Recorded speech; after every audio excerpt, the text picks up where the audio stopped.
Hello, I'm Mark McEwen, and I'm excited about this new part of my life called McEwen's Mark.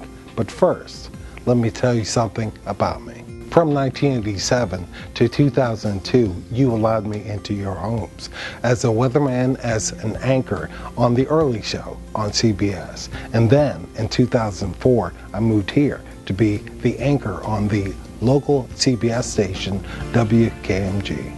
In late 2005, my family and I were struck with a major tragedy. I suffered a massive stroke. Doctors said I had to learn to walk again, to talk again, to swallow again. I was determined to do the one thing I did before the stroke, doing this. Well, guess what? I'm back with McEwen's Mark.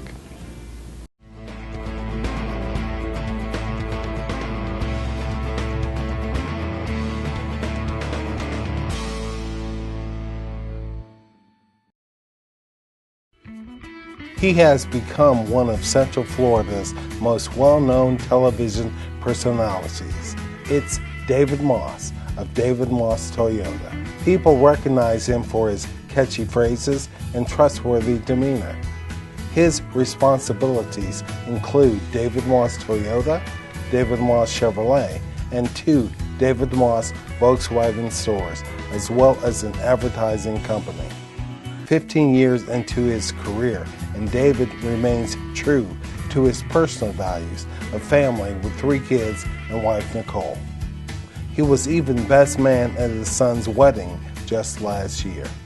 I had the great opportunity to interview David in various areas of his life. Join me on my journey of getting to know David Moss.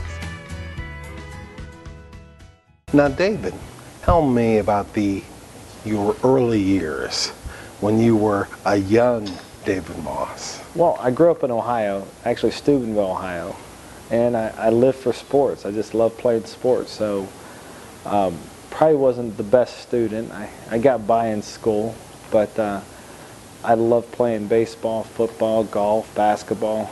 So basically my entire days were filled up with playing some type of sporting activity. So how'd you move from there to here? When I graduated high school, 1986, I had moved to Mississippi with hopes of playing baseball, and it didn't work out. And decided at that point, sometime in early 1987, if I was going to work for minimum wage, I was going to do it in the heat. So decided to move to Florida. Your first job in Central Florida was selling popcorn? Correct. I worked at cereal. That was the first job I had. How'd you get that? Well, I thought it was a great job. I mean, I went there and I applied, and it seemed when I first moved down there, you can get a job anywhere. You know, where I grew up, it was very difficult to get a job. The steel mills were going in and out of business, so you had to know somebody. And when I went to cereal, they paid more than minimum wage and had great benefits. And I went there and they gave me a job vending, and I started vending popcorn at the Shamu Theater. Shamu Theater. Tell me about your business philosophy. You know, for me it was just do the right thing. You know, I thought the best way to do business was to make sure your people were taken care of, the people that worked with you, the people that you basically were with every day, make sure they enjoyed their job, and to do the right thing by the customer. Always treat the customer as if you want to be treated, and always look for ways to improve that. But David, people don't do it that way anymore. You know, I think the people I learned from did, and they did it with me. So I took what they were doing with me, and I tried to, instead of doing it for 5 or 6 people, try to do it for everybody that worked with you. And I've always felt if you had really good employee satisfaction, if they enjoyed where they worked, you'd have good customer satisfaction, which would be a long-term business plan.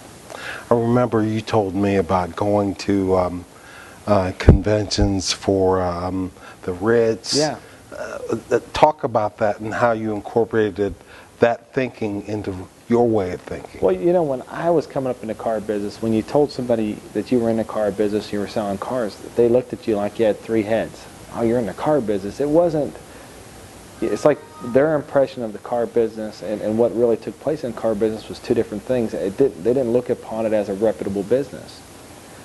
And I started looking at other businesses that had this great reputation, and when you talked about the Ritz-Carlton, everybody would smile. Oh, that service is fantastic. The service is great. The people are so nice. I wanted to learn what they did and bring it to the car business.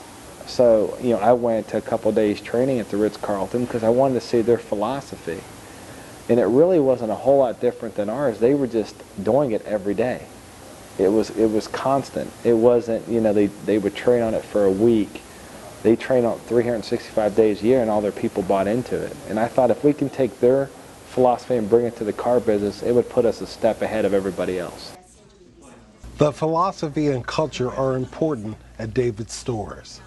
He even holds a weekly orientation for new employees with his assistant, Linda Cook, who has been working for David for 10 years.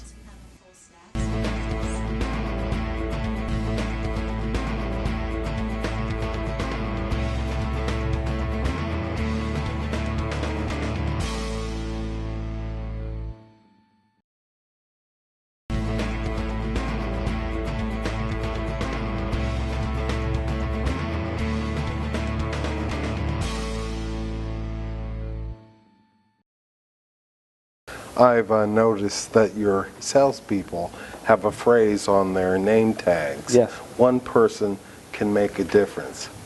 Why do they have that on their name tags? Well, you know Linda Cook. Linda really came up with that because we felt if we can convince all of our employees that if they went over and above, it was reflecting the whole dealership.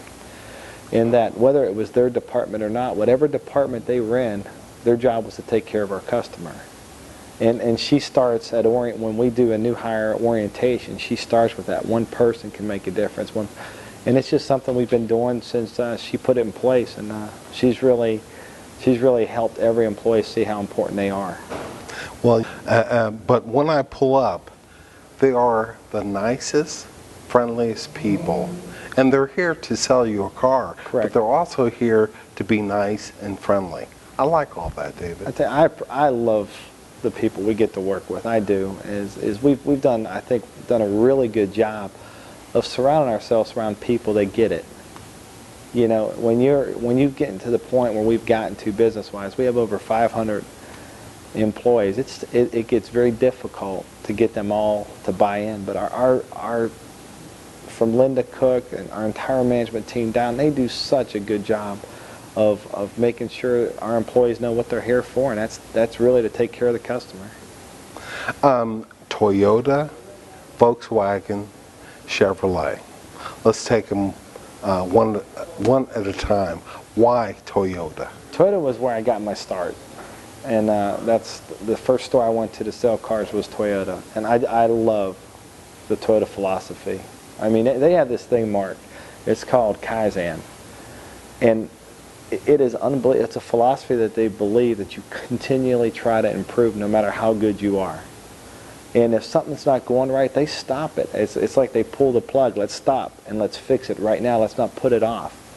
Their philosophy and how they treat us as dealers is unbelievable.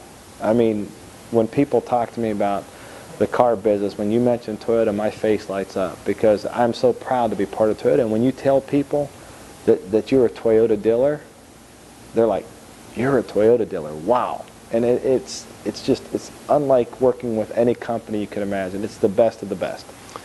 Well, now Toyota has had some rough times Sure. in the last couple of years. Talk about that. We've went through some tough times with the recall situation, but for us, you know, for me, my belief in their company, you know, we weren't fixing any cars that were broke.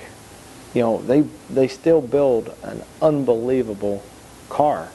And the way they supported us during those times, and I thought they were fantastic. And instead of sitting back and hiding and fighting, they went ahead and put up all the money to fix things that they know themselves wasn't broke, just to put the customer's mind at ease. And I said, to be part of a company like that's pretty strong.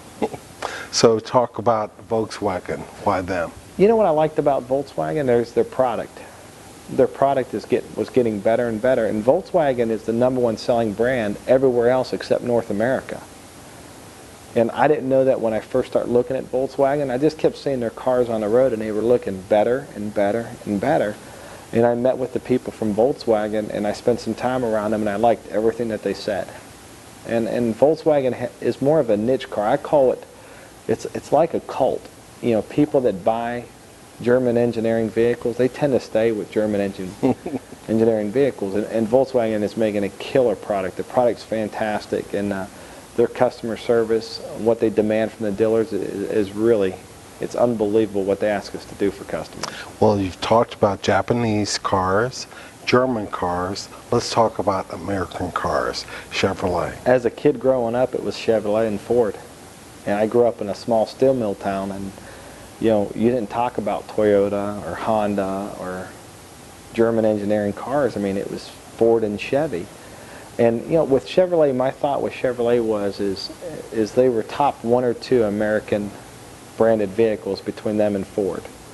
And I thought, well, how great would it be to have a Toyota store, the #1 import store, and the #1 domestic store side by side. And that's really where Chevy came in to play. I get excited about Chevrolet because their commitment to their quality right now is fantastic. The brand, the customer is very loyal to the brand. And I thought it would be just awesome to be with a company that was really, you know, based in America, had strong loyalty. One other thing, you talked about email and the internet. Yeah. I know that's very important to you in your business. Why? Well, if you can get a customer's email address, you can stay in contact with them, and it doesn't cost you anything. You can get in contact with them when their car needs serviced. You can get in contact with them if you have a special and they didn't buy from you. You can keep the information in front of them at no cost. Advertising is very expensive, but the best form of advertising is when you're doing it one-on-one. The internet, we got into the internet business a long time ago because we believe customers research when they're buying major things before they go in and buy it. The internet, we feel like 95% of all of our customers that buy a car from us go to our website before they even come in the store. So you have to be able to communicate with them without knowing that you're communicating with them. People everywhere you go say, whatever it takes. Yeah. You had make the right choice, choose wisely, and now whatever it takes. Where did those phrases come from? The choose wisely was something that when I first took over a Toyota store, they were doing bits and pieces of it. When they were trying to get the customers to say, hey, we're giving you all the information, you know, make the right choice or choose wisely. And I really liked choose wisely, so we kind of adopted it and made it our own and did every spot with that. And then make the right choice, I really think, you know, I was watching television and I seen a Ray Charles commercial when he was doing Pepsi.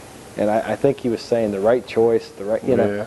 And I said, well, God, if we could ever get something like that in our commercials, and that's where I kind of came up with make the right choice. And then when I switched over to whatever it takes, it was Joe Gibbs.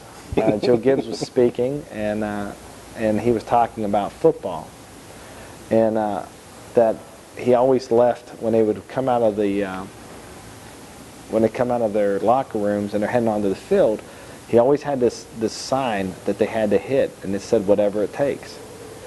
And he said he lives by that in everything he did. It was whatever it takes. With his faith, it was whatever it takes. With his family, it's whatever it takes. And I said, God, something so simple. We all grew up with that in sports. That, you know, we'd get on the field and we'd say, hey, we're going to do whatever it takes.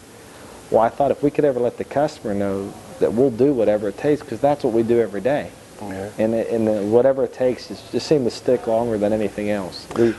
We change about every couple of years, but whatever it takes, I think, is now 5 years. I was nervous, Mark. How'd that happen? When I was first on film, first doing it, I was so nervous I didn't know what to do with my hands. So I was walking and talking it, and I would touch myself in areas I can't tell you on camera because I'm making a turn or I was doing this. So I was so cautious on my hands, I became so stiff. And then next thing you know, at the end they said, do something with your hands. So at the end I just went like that. And it's so funny, you know Henry Henry Maldonado from CBS. When I first met him, he would do that to me all the time. And he goes, and I said, well, Henry, I'm kind of embarrassed about it now because now I have to think about doing it. And I said, I always explained why I did it. He goes, you can't go away from it. So I thought I can prove Henry wrong, which I found out real quick I couldn't. I went away with it for about 2 months and didn't point. And the emails we would get and the phone calls we would get, why isn't he pointing? Why isn't he doing that? You know, and we just kind of went back to it. But the whole purpose of that was I was so nervous when I first got on camera. David, I have to tell you, people imitate you so much that it's almost funny. But as they say, that's good. That's real good. So we get kids in here all the time. I think that's, I have little kids come up and they can recite our commercial to me. yeah. And I'm like, wow, and they always want a point. When people, the average customer, comes in here, are they going to find you? Yes, they'll find me generally at the Toyota store. Why? That's what I do. I mean, I love selling cars. I love being involved in the sales process. I like being around the guys, and it's my job. I mean, the TV stuff is advertising, but my real job is selling cars.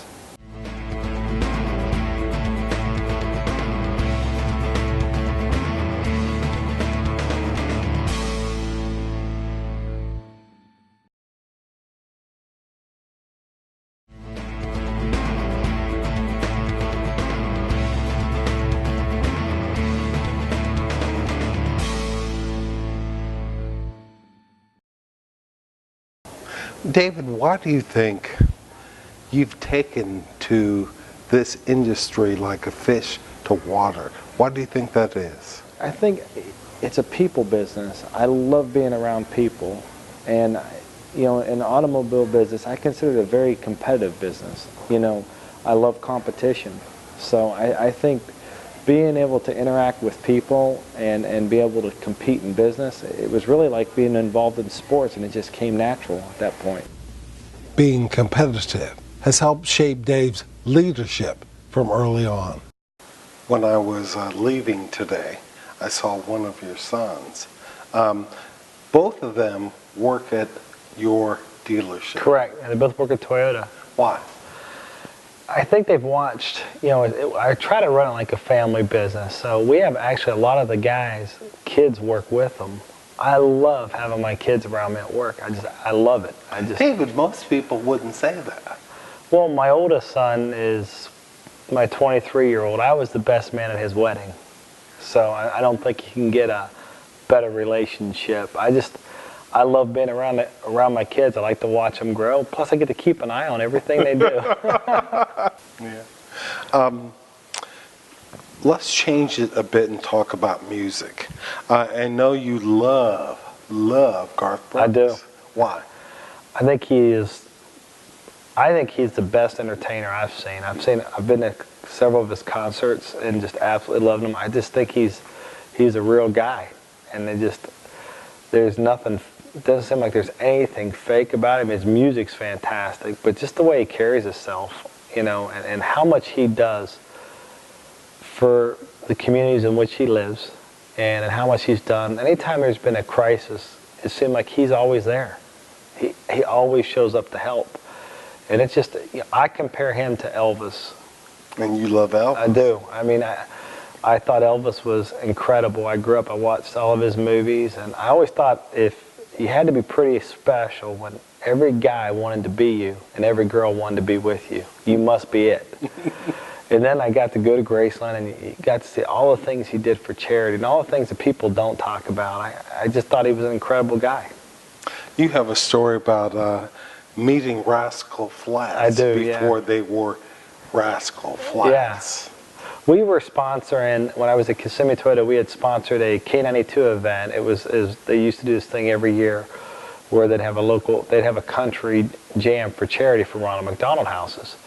And me and Randy Delaney, who's the general manager of our Volkswagen South store, we were there, and we were out at the bar at, I think it was 8 Seconds downtown, having a couple beers, and we were just having a great time listening to this great music, and we're talking to this guy, and it turns out that he's the lead singer of the group that goes on next, and they go up and sing that song "Moving On," and we're like, oh my God, that's the Rascal Flatts guy. We didn't know, but we knew the song on the radio.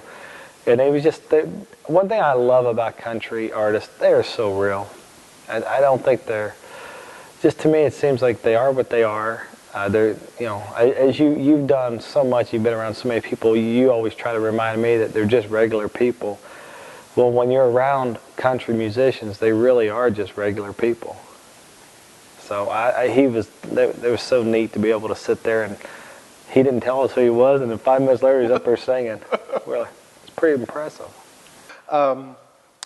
You play golf like you play golf, capital G.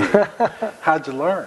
I started as a kid. I played all sports growing up, and my family, my dad played golf, his dad played golf, and just admired the game growing up. And I started playing at probably 12 years old, and my dad didn't let us get on the course earlier than that. I mean, we could caddy, but to go out there and play on our own, he wanted us to be able to play before we went out there. Good dad. To play. Yeah, he did a great job with us. So we enjoyed, I just enjoyed golf, and I love being outside. Let's talk about a golfer you admired when you were younger and a golfer you admire today. Was Jack Nicklaus when I was younger, and I loved everything about Jack Nicklaus. I think I was so impressed by the way he competed. It wasn't so much about all the wins as it was how gracious he was in a loss.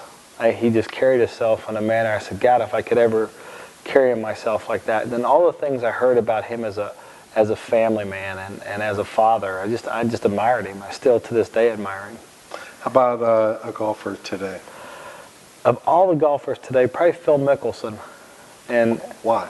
I love the way he acts on the golf course. I do. I've never got to really meet Phil off the golf course, but on the golf course, I love following him. I love he goes for it when he's out there.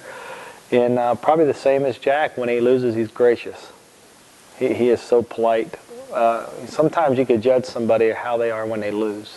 Anybody can be great when they're winning. So. You're right about that. Now, how did a boy from Ohio become a huge Dolphins fan? I'm glad you bring that up because I live and die the Dolphins. And why? 1972, I started watching football. I was 4 years old, and they were undefeated, and I just loved it. I got addicted to football because of the Dolphins, and ever since that season, I've never changed. I'm a pretty loyal guy, and I love them. I follow everything that they do. I probably drive them nuts because, there's a lot of guys that work in their front office that play in our event. Yep. So I'm trying to give I'm calling them during the offseason going, why don't we go after this guy? They're like, would you just shut up? We have no decision in that. So tell me about the David Moss Foundation. Well, the foundation we started about 8 years ago, and it's something that it's near and dear to my heart, Nicole's, the kids. We have about 10 board members that have been with us since day one. It's a foundation and it's set up to really help raise money for kids that have life-threatening illnesses and charities that support kids and their families. I play in your golf tournament. Oh yeah, I look forward to that. Done it more than once. Tell me about that tournament. We did our first celebrity golf tournament 7 years ago. We did golf. I love golf. It's one of my favorite things to do, and I know so many athletes that live in our area that I've gotten to know over the years that love to play golf, and it was a way that we could raise good money and have fun doing it.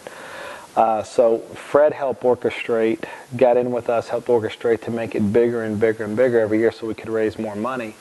It just seems like people enjoy playing golf and getting to play with a local celebrity or a professional athlete or actors or people from your line of work, Mark. I mean, people get to play golf with you, and it's incredible. It's memories they can tell their families about and have fun and raise money for these kids. We had a ball. Oh, we had a great time. So we made a lot of putts. Well,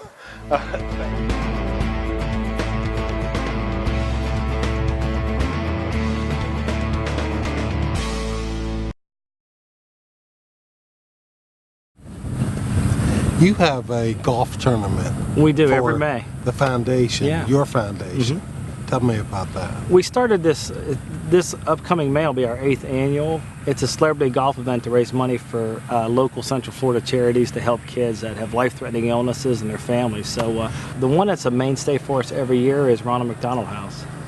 Ronald McDonald House has a stone. One of the houses has a stone for your mom, Yeah. Victoria. How'd that come about? My mom was so instrumental in our foundation, and she had passed away this January. So Sorry to hear that. I appreciate that. I think you've met her. She was a great woman, and we wanted to find some way to keep her her legacy moving forward. And she loved the Ronald McDonald House and loved us being involved in it. So instead of people sending flowers, we asked them to donate money so we can put a stone out there in her name. So, and I'm sure she'd be proud looking down. So, they say the acorn doesn't fall far from the tree. She was definitely a special lady, there's no doubt. Well, shall we hit? Let's hit, absolutely. I hope you enjoyed this episode of McEwen's Mark. Stay tuned for more episodes.